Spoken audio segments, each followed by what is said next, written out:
इस शिव विवाह की कथा को श्रवण करने से हमारे जीवन में यदि कोई भी कन्या का विवाह ना हो रहा हो, यदि वो जो आज की हमने कल भी कहा था और आज भी कह रहे हैं, जो भी अश्व महापुराण की कथा में शिव विवाह की कथा की चर्चा को पढ़ता है या सुनता है, जिस कन्या का भी विवाह ना हो रहा हो, अड़चन आ गई है, विवाह अटक गया है, रिश्ते वाले देखने आते हैं लेकिन वापस चले जाते हैं, उस शिव विवाह की कथा को पढ़ना चाहिए या फिर सुनना चाहिए। जो भी शिव विवाह की कथा को सुनता है उसके लिए कोई साधारण व्यक्ति वर नहीं चुनता, उसके लिए मेरी माता पार्वती और शंकर भगवान ही वर चुनते हैं।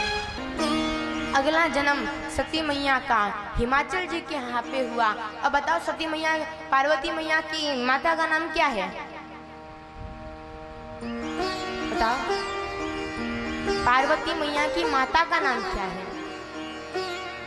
मैना मैया। क्या? मैना मैया की पुत्री पार्वती मैया थोड़ी बड़ी हुई पार्वती मैया, तो हाथ देखने के लिए नारद जी को बुलाया। इनका हाथ देखिए क्या क्या रेखा बताती है। नारद जी ने हाथ देखा, ओहो बड़ी सुशील है, सुंदर है, बड़ी अच्छी है, लेकिन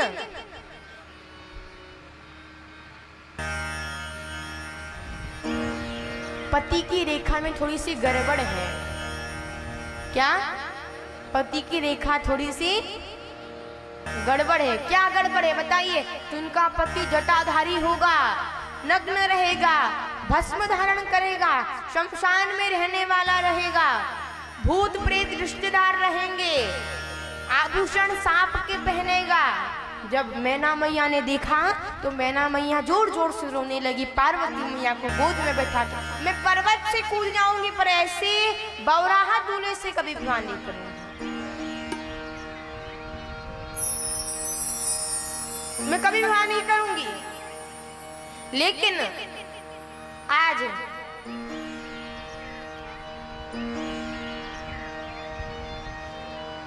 पार्वती मैया भी रो रही है, लेकिन पार्वती मैया मैना मैया इसलिए रो रही कि कैसा पति मिला है, लेकिन यहाँ पे पार्वती मैया इसलिए रो रही है कि जो मैंने सती मैया के रूप में भगवान नारायण से जो वरदान मांगा था, आज वो वरदान सफल हो गया, मैं शिव जी की अर्धांगिनी ही बनूंगी। अब सब रो रहे हैं।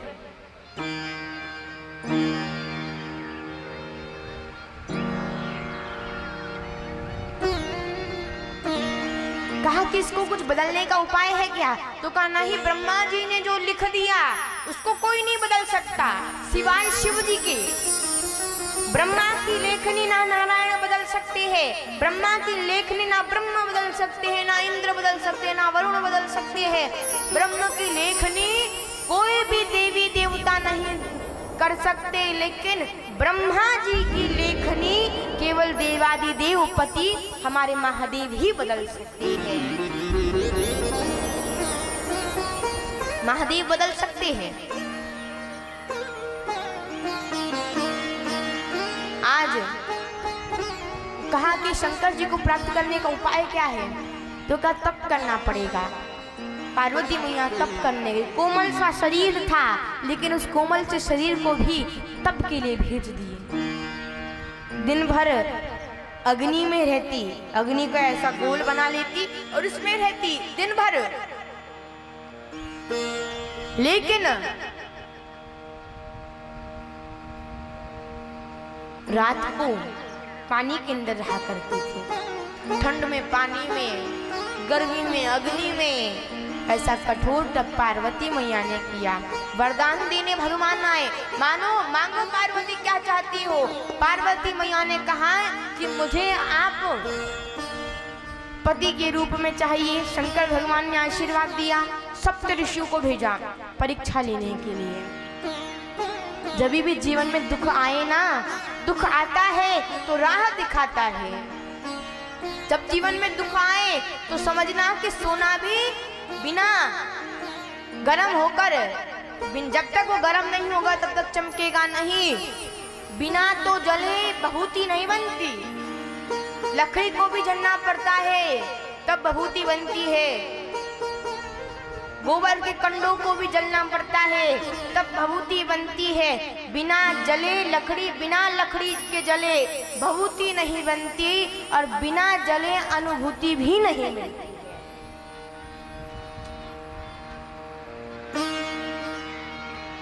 तो दुख आए ना तो समझना भगवान परीक्षा ले रहे हैं। कहा, आशीर्वाद दिया, सप्त ऋषि आए परीक्षा लेने के लिए। कहा, तुम किससे विवाह करना चाहते? शंकर भगवान। अरे वो जटाधारी शंकर, उनसे तुम विवाह कहाँ करना चाहते? तुम्हारा विवाह नारायण भगवान से कराएंगे, इतने अच्छे हैं, नागों के ऊपर सोने वाले, बैकुंठ सोने का उनका। वो शंकर भगवान शमशान में है, तो उनसे क्या विवाह कराने जा रही? पार्वती मैया ने कहा कि नहीं, मेरा लक्ष्य एक ही है कि मुझे शंकर से मिल।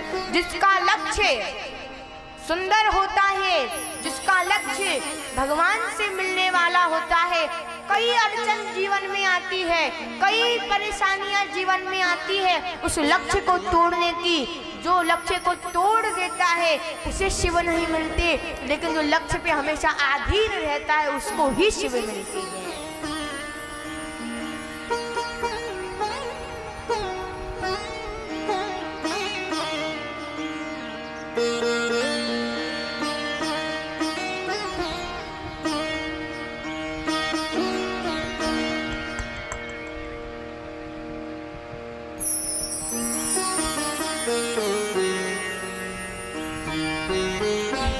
पर पार्वती मैया का लक्ष्य बहुत अच्छा था, इसके कारण ही तो हिमाचल जी कहते ही तरुधन हिमगिरि तनु जाई।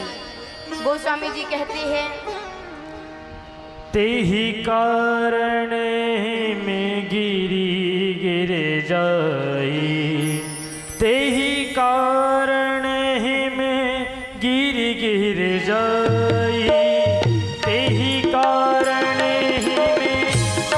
गिर जाई, तेहि कारण में गिर जाई, जननी पार्वती तन पाई, जही जही उमा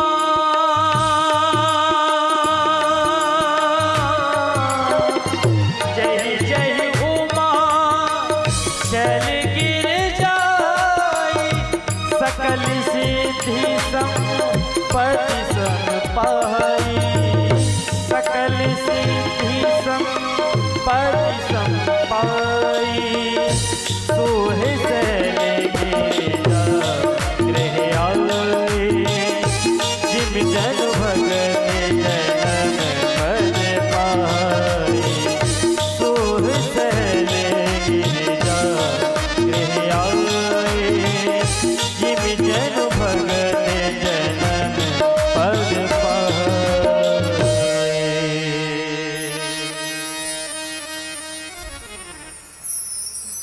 भगवान भक्त को मिलते हैं। यहाँ पर पार्वती मैया ने तप किया,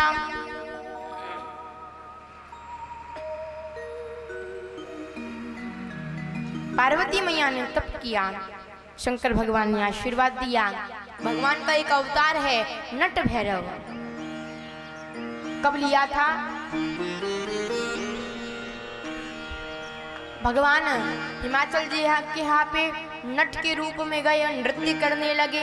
इतना सुंदर नृत्य देखा तो हिमाचल जी ने कहा कि क्या वरदान मांगना चाहते हो? नट मांगो।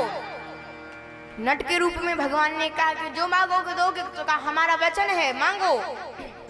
तो कहा आपकी बेटी का हाथ दे दो। तो कहा आप कौन हो? तो कहा शंकर भगवान है। वचन को पूर्ण करने के लिए एक कथा ये भी कहती है कि विवाह कराया। नट भैरव अवतार भगवान का छठवां अवतार है।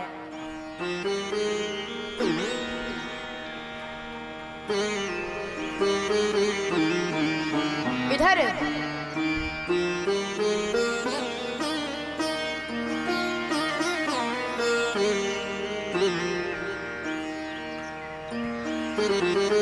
पार्वती मैया के साथ विवाह करने की तैयारियां शुरू होने लगी।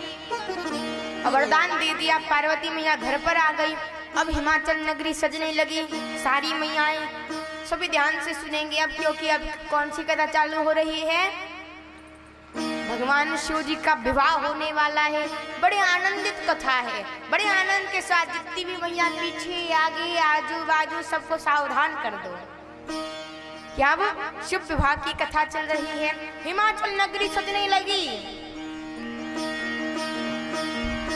हिमाचल नगरी सजने लगी, सजावट हो गई, बारात की तैयारी चलने लगी।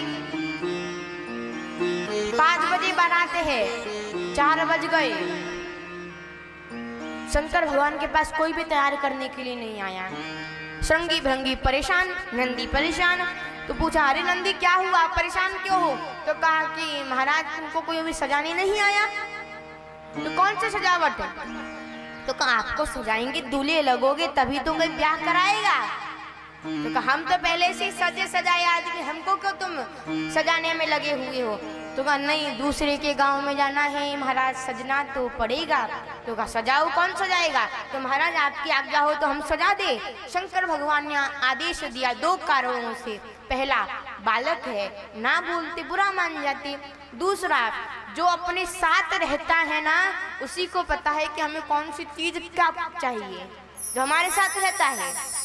तो कहा इसलिए कहा कि ठीक है। अब सजावट होने लगी।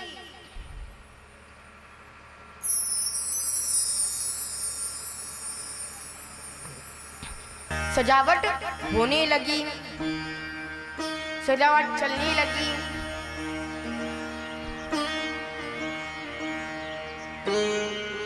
कहा कि हम आपको सजा दे। तो ठीक है सजा देंगे। तो कहा जो कामदेहन के समय जटाएं बिखर गई थी, उन जटाओं को सजाया, मुकुट बना दिया। एक ने कहा चलो दूल्हे की टोपी का काम खत्म, टोपी बन गई दूल्हे की। तो कहा टोपी बन गई तो क्या हुआ, सेहरा तो बचा हुआ है। सेहरा जानते हो क्या? वो सामने लटकती है झारल लड़िया, सेहरा मोर। और तो सेहरा तो बचा हुआ है, सेहरा कब लगाएंगे? तो कहा सेहरा होता कैसा? कुछ नहीं, सामने झारल लड़िया लटकती रहती है। अच्छा ऐसा होता है, कोई बात नहीं, हम लाते हैं। वे भृंगी गए, 25-30 लंबे लंबे सांप पकड़े। सांपों का मुंह एक जगह बांधा, बाबा की जटाओं में लटका दिया। बाबा के सामने पूंछ लटक रही। बाबा के सामने पूछ, बाबा ने हटा, ये क्या अपना? अरे रहने दो, सेहरा है, सेहरा दूल्हे की असली पहचान सेहरा। और सारे सांपों ने अपने फन फैला लिए। तो कहा चलो दूल्हे का फेशियल नहीं तो पाउडर तो होना चाहिए। तो कहा पाउडर क्या होता है, कैसे होता है? तो कहा कि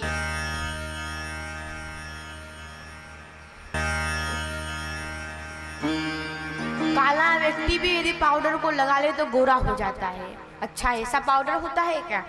हम आपको कहेंगे कभी भी विवाह हो ना तो एक बात का जरूर ध्यान रखना चाहिए। आजकल का जमाना है ब्यूटी पार्लर का। काले व्यक्ति को भी गोरा बना के दे देते हैं, गोरा बना देते हैं काले व्यक्ति को। तो हमारा एक ठनठन लाल मित्र था, एक दिन ब्याह करने के लिए गया।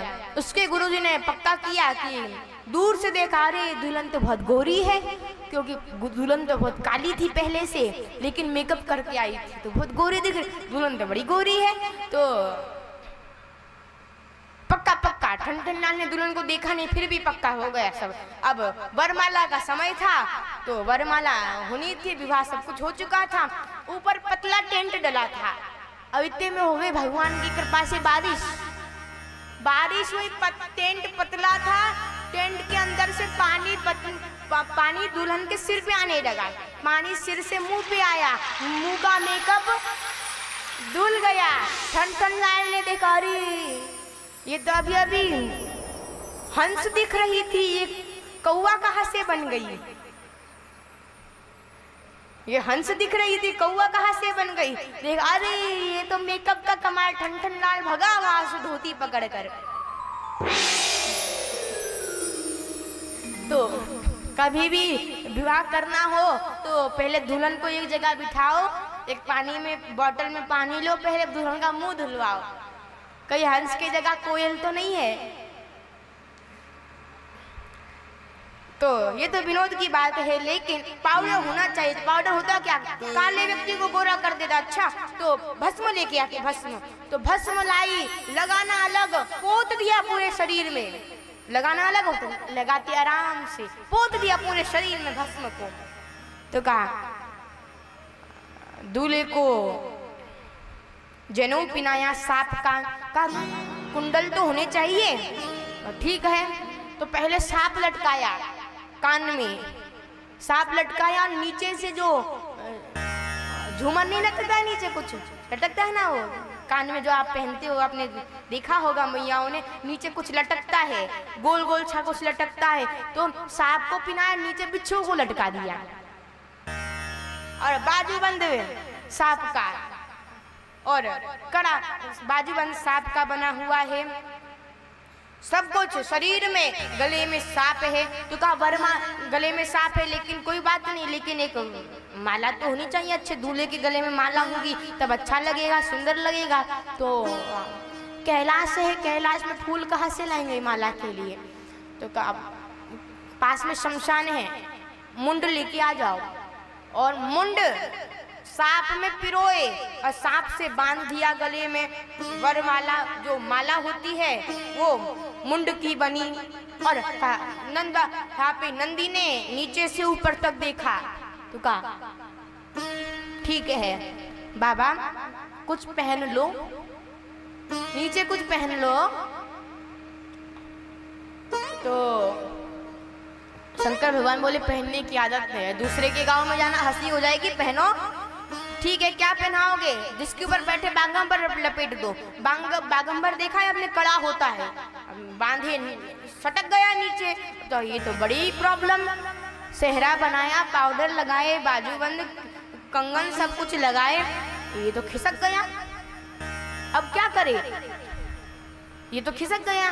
तो कहा इतने में एक सांप जा रहा था, सांप इतने में सांप जा रहा था, उस सांप को पकड़ा, सांप को पकड़ा बागंबर में बांध दिया और कहा सुनो तुम यहाँ से, हम कितना भी कूदे कितना भी डोले, तुम यहाँ से खिसके ये नीचे खिसका, तुमको नहीं नीचे नहीं गिरना। यहाँ पे सजाया गोस्वामी तुलसीदास जी कहते हैं कि कैसे सजाया भगवान को।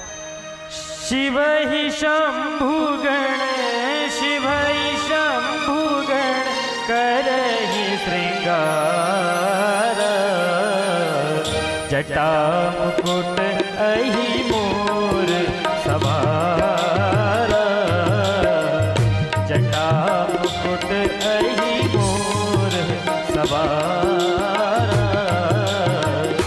कुंडल कंकण पहिरे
भगवान को सजाया।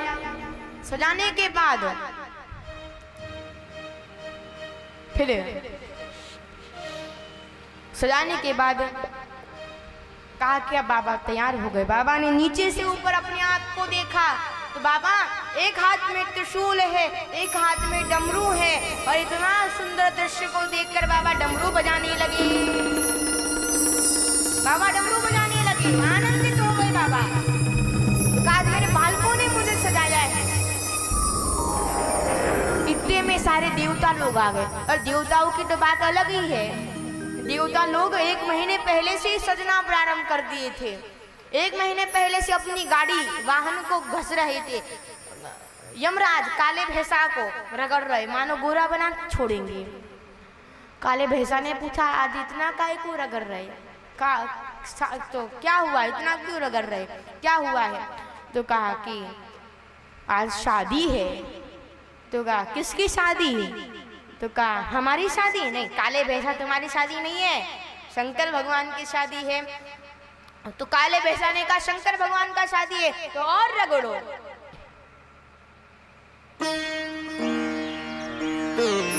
काले भैंसा ने कहा कि और रगड़ दो, शंकर भगवान का विवाह है। पुष्पक विमान, कुबेर पुष्पक विमान को सजाने लगे। और पुष्पक विमान को सजाते हुए उसमें चाइना वाली लाइटिंग आती है ना, चाइना वाली लाइटिंग नहीं होती है क्या, वो लगाने लगे। हमारे गरुड़ जी पर भगवान नारायण लाइटिंग लगाने लगे, सुंदर सजाने लगे। सब सज गए, सुंदर सजावट हो गई। और आज तक आपने कभी ऐसा विवाह देखा है क्या कि दूल्हे के घर में कोई नाच कीर्तन नहीं है और सब बाराती के घर में ही नृत्य चल रहा है, कीर्तन चल रहा है? सब देवताओं के घर में ही कीर्तन चल रहा, नृत्य चल रहा था। बाबा के पास पहुंचे और दूर से देवियों ने देखा, पत्नियों ने देवताओं की। अरे बाप रे, ऐसे दूल्हे के लिए भी दुल्हन बनी है क्या? ऐसा विकराल दूल्हा, ये तो चलो स्त्रियों की बात थी, लेकिन इधर देवता लोगों की हालत खराब। देवता लोग बोले हम महीने से अपने आप को सजा रहे, वाहन को सजा रहे, इनको किसी ने देख लिया तो हमको कौन देखेगा? तो ब्रह्मा जी ने अर्जेंट मीटिंग बिठवाई और कहा कि देखो दूल्हा अपने अनुरूप नहीं, जल्दी भगो। सारे देवता लोग आगे भाग गए। शंकर भगवान, नंदी कहते हैं कि हे शंकर भगवान जल्दी बैठिए, हम उनके आगे जाएंगे। शंकर भगवान बोले रुको। क्यों? अरे महाराज, बिना बाराती के दूल्हे का कोई मतलब नहीं। बाराती तो कहा अपने वालों को तो बुलाओ। तो अपने वालों को तो निमंत्रण दिया नहीं, तो अपने वालों को कोई निमंत्रण नहीं देता। आपने कान्हा जी के लिए निमंत्रण निकालते हो, शिव जी के लिए निकालते हो, देवी माँ के लिए निकालते हो, कन्हैया के लिए निकालते हो। कोई ये लिखता है क्या? परम पूजनीय भूत प्रेत पिशाच डाकिनी हाकिनी बुढ़वा सब मेरी बिटिया को आशीर्वाद देने आना। कोई लिखता है क्या? नहीं लिखता ना कोई, इसलिए कोई नहीं लिखता, इसलिए अपने वालों को कोई नहीं बुलाता। तुम बुलाना प्रारंभ करो। नंदी ने निकाला तुतहिया और तुतहिया निकाल के बजाना प्रारंभ कर दिया।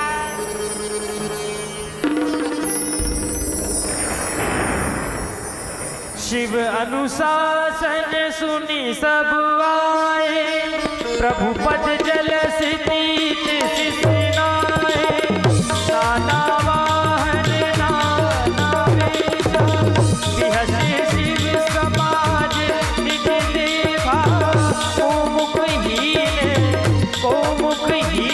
विपुल मुखताहु, बिनु पद करऊ विपुल पद काहू, बिनु पद करऊ विपुल पद काहू।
पिशाच डाकिनी हाकिनी सब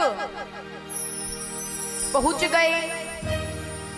किसी की आंख नहीं तो किसी के पूरे शरीर में आंख ही आंख, किसी की नाक नहीं तो किसी के पूरे शरीर में नाक ही नाक, किसी के हाथ नहीं तो पूरे शरीर में हाथ ही हाथ, हाथ ही हाथ है।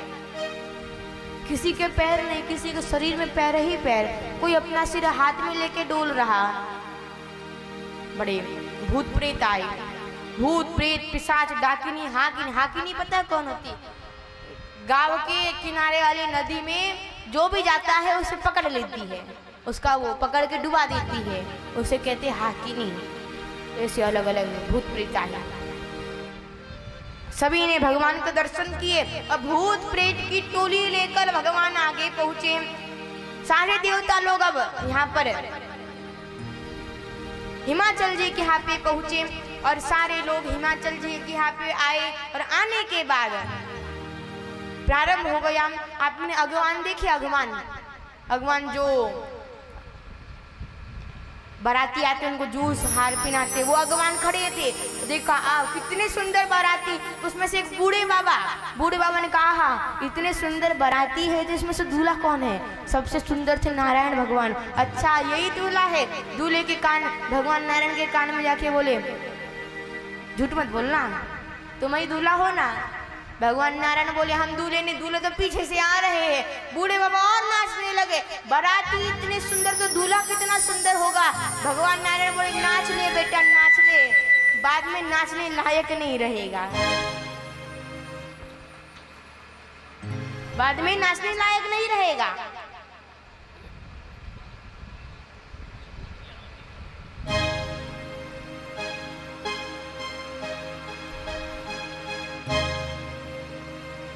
आगे सारे देवता लोग आए, सभी को जूस पिलाया।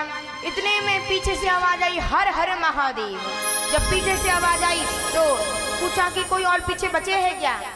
कोई पीछे और बचे हैं क्या? तो कहा नहीं पीछे कोई नहीं बचे, तुम हमारे उधर ध्यान रखो। ब्रह्मा जी ने मीटिंग बिठवाई। ब्रह्मा जी कहते हैं कि कोई ये नहीं कहेगा कि हमारा गला खराब है हम लेमन जूस नहीं पिएंगे, जो पीना है जल्दी पीते जाओ। पीछे से वो आ गए, कोई पीने वाला दिखाने वाला हार पिनाने वाला बचेगा नहीं, जल्दी जल्दी सब पीते जाओ। इतने में एक देवता के तब पीछे हर हर महादेव की जो आवाज आ रही, कौन है पीछे? एक देवता ने पीछे मुड़ के देखा, चुप, पूछा क्या देखे पीछे? तुम ही पीछे देख लो क्या आ रहे हैं। पीछे देखा, जैसे पीछे देखा जैसे दूल्हू तैसी बनी बराता, जैसे दूल्हा वैसी बारात आ रही है। अरे बाप रे बाप,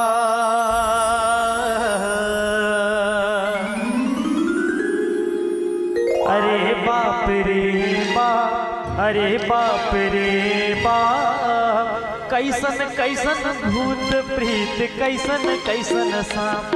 अरे बाप रे बाप। ताली बजाना पड़ेगा जरा, दोनों हाथ उठा के एक बार प्रेम के साथ। अरे बाप रे बाप, अरे बाप रे बाप, कैसन कैसन भूत प्रीत कैसन कैसन सांप।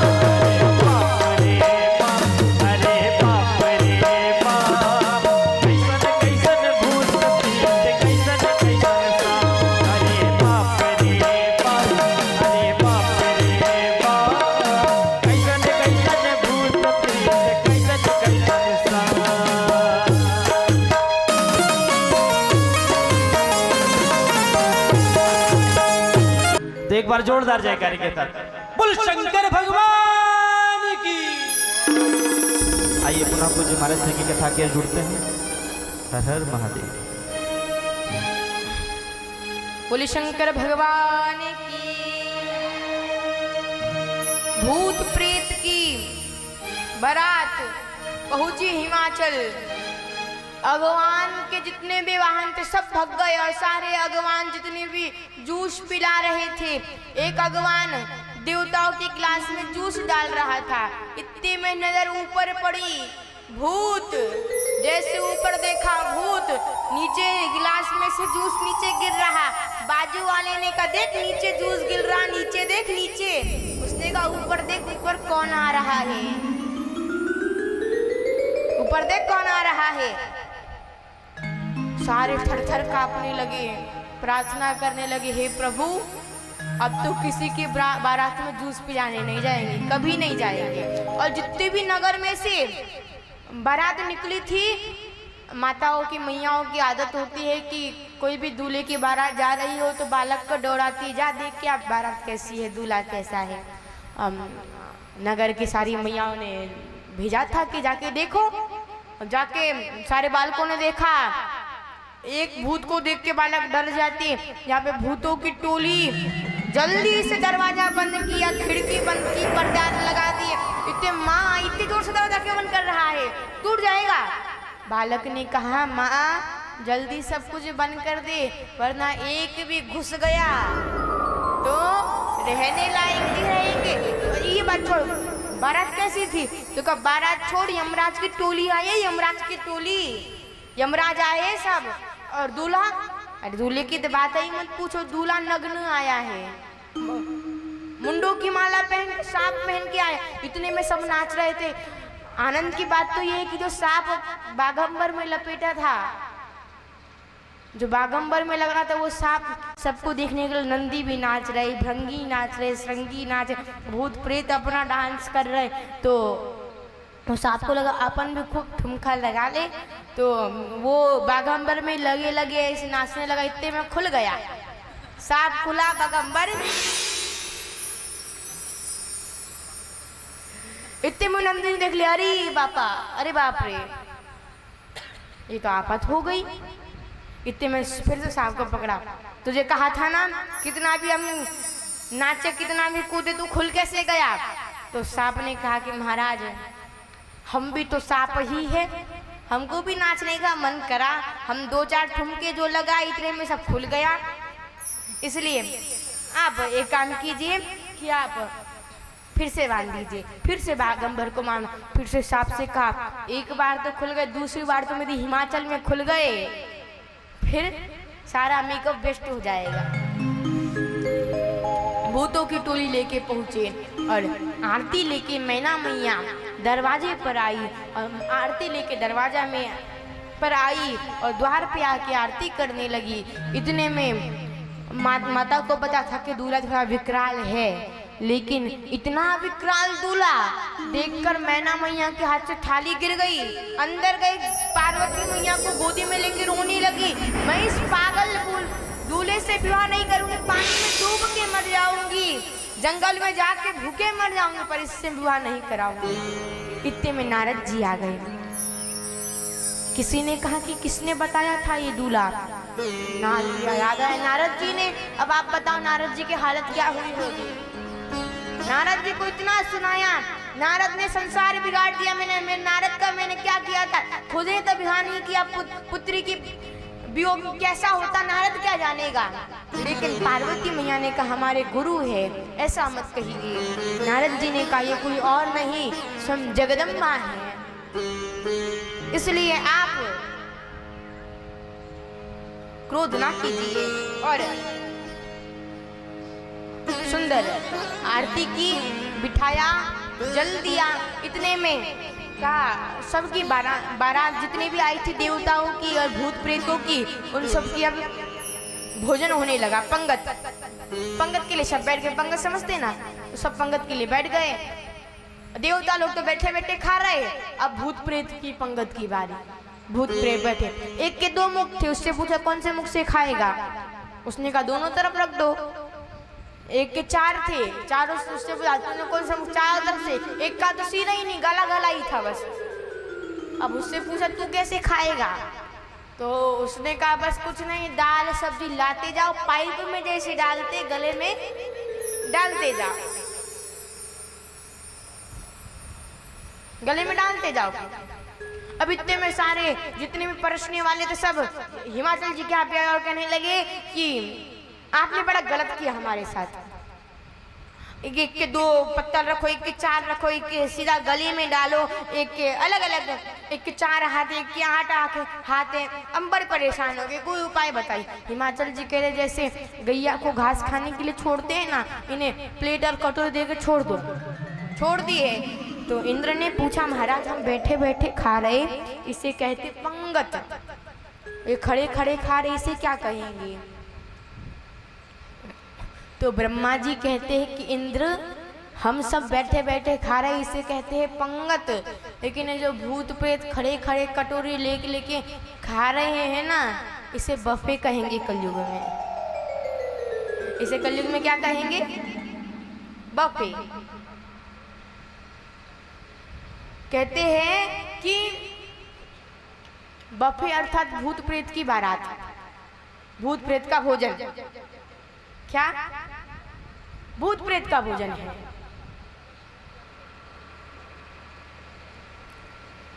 तो कौन कौन बफे में खड़े होके खाता है? हाथ ऊपर करो। अरे वाह, सभी खाते खड़े खड़े, भूतों का भोजन करते लगता सब। क्यों मैया? सब बफे में खाते खड़े खड़े, भूत जैसा। समझ लो शिव जी के भूत के बाराती हम भी थे। तो ऐसी सुंदर बारात हुई। विवाह करते समय ब्रह्मा जी ने कहा कि आप सुंदर वस्त्र पहन लीजिए। शंकर भगवान ने आज सुंदर वस्त्र पहने हैं। पहनने के बाद शंकर भगवान और पार्वती मैया का दोनों का विवाह हुआ है। और पार्वती मैया शंकर भगवान का जैसे विवाह हुआ, विवाह होने के बाद देवताओं ने जयकारा किया। जयकारा होने के बाद सभी ने पार्वती मैया शंकर भगवान को दंडवत किया है। इस शिव विवाह की कथा को श्रवण करने से हमारे जीवन में यदि कोई भी कन्या का विवाह ना हो रहा हो, यदि वो जो आज की हमने कल भी कहा था और आज भी कह रहे हैं, जो भी अश्व महापुराण की कथा में शिव विवाह की कथा की चर्चा को पढ़ता है या सुनता है, जिस कन्या का भी विवाह ना हो रहा हो, अड़चन आ गई है, विवाह अटक गया है, रिश्ते वाले देखने आते हैं लेकिन वापस चले जाते हैं, उसे शिव विवाह की कथा को पढ़ना चाहिए या फिर सुनना चाहिए। जो भी शिव विवाह की कथा को सुनता है उसके लिए कोई साधारण व्यक्ति वर नहीं चुनता, उसके लिए मेरी माता पार्वती और शंकर भगवान ही वर चुनते हैं।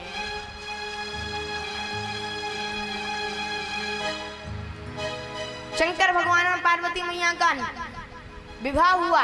विवाह होने के बाद आज मैना मैया के साथ, हिमाचल जी के साथ सारे भूत प्रेत पिशाच देवता लोग आज शंकर भगवान को बधाइयाँ दे रहे हैं। आइए हमको आज ऐसा मन को बना लो कि हम भी शिव जी के विवाह में गए हैं। और शिव जी के विवाह में हम आप समझो भूत बन के गए थे कि देवता बन के गए थे। तो भगवान शिव जी की बारात में हम भी गए थे और आज हम शंकर भगवान को बधाई दे रहे, ऐसा मन में भाव बनाकर आज भगवान को बधाई देते हैं।